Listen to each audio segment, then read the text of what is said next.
Olá, esse é o projeto Enem Digital.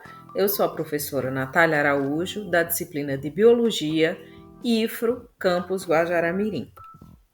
Daremos continuidade ao tema de trabalho metabolismo e essa é a nossa aula de número 2. Para organizar essa aula, eu selecionei uma questão do Enem 2018. E é uma questão que, logo nas primeiras palavras do enunciado, já traz duas questões centrais do metabolismo. O metabolismo ele é formado por reações de anabolismo e catabolismo. Nós já até havíamos discutido esses dois termos na nossa aula anterior, mas só para reforçar, o anabolismo são reações de síntese de moléculas, né, dentro do metabolismo orgânico, seja humano, animal, bacteriano, fúngico. Nós temos reações para síntese de moléculas, por exemplo, síntese de moléculas de armazenamento energético, como o glicogênio. Então, anabolismo é síntese, por exemplo, da molécula de glicogênio. Catabolismo é degradação, é quebra de uma molécula. Então, uma reação do catabolismo envolvendo o glicogênio seria uma reação de quebra dessa molécula de glicogênio. O glicogênio é um polissacarídeo formado por moléculas de açúcar. Então, se eu quiser falar sobre síntese de glicogênio, eu vou estar usando o termo anabolismo. Se eu quiser falar de quebra, degradação de glicogênio, eu estarei usando o termo catabolismo. Então, vamos ao enunciado. A questão nos diz: anabolismo e catabolismo são processos celulares antagônicos, que são controlados principalmente pela ação hormonal. Por exemplo, no fígado, a insulina atua como hormônio de ação anabólica, enquanto o glucagon tem ação catabólica, e ambos são secretados em resposta ao nível de glicose sanguínea. Em caso de um indivíduo com hipoglicemia, ou seja, com o nível de glicose no sangue muito baixo, o hormônio citado, que atua no catabolismo, induzirá o organismo a.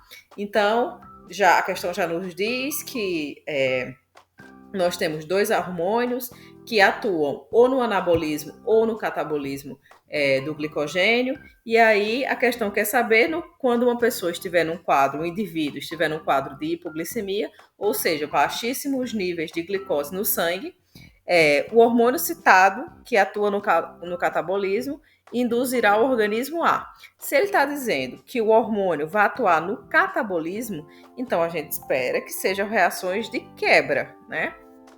De quebra da molécula de glicogênio. Então vamos lá as alternativas. Letra A, realizar a fermentação lática. Nós sabemos que a fermentação ela precisa de uma molécula energética, por exemplo, a glicose, que vai ser catabolizada para gerar ATP. Mas, se eu estou com baixo nível de glicose, como é que eu vou usar a glicose para realizar uma fermentação se eu nem tenho glicose?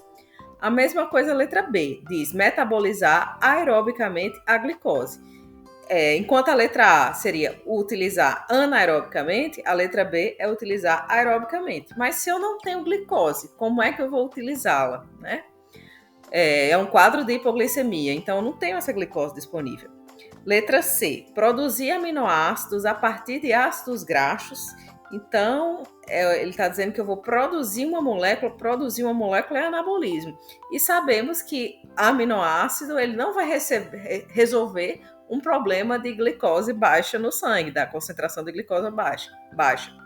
Letra D, transformar ácidos graxos em glicogênio. Eu não preciso formar glicogênio. Isso aí também seria uma reação de anabolismo. Eu não preciso formar glicogênio. Eu preciso degradar glicogênio. Letra A é estimular a utilização do glicogênio. Estimular a utilização do glicogênio entende-se que é quebrar a molécula do glicogênio para liberar moléculas de glicose, uma vez que o glicogênio é um polissacarídeo formado unicamente por moléculas de glicose. Então, a resposta correta seria essa. Mas vamos entender do ponto de vista endócrino como é que esses hormônios, que são a insulina e o glucagon, atuam nesse anabolismo e catabolismo do glicogênio. Então aqui temos um esquema que vamos começar essa análise.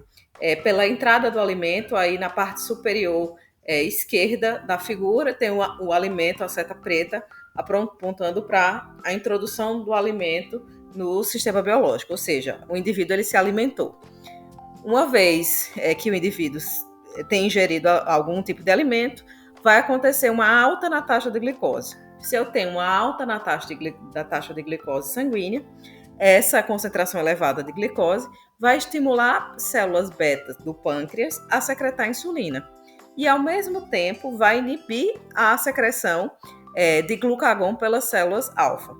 Mas tudo bem, aumentei a concentração de insulina, a maior concentração de insulina no sangue estimula o fígado a absorver glicose e armazenar na forma de glicogênio. Então, se eu tenho muita glicose sanguínea, células beta do pâncreas estimulam a produção de insulina para que aconteça o anabolismo, a produção de glicogênio. Vou ter uma molécula de glicose que vai ser usada para sintetizar glicogênio.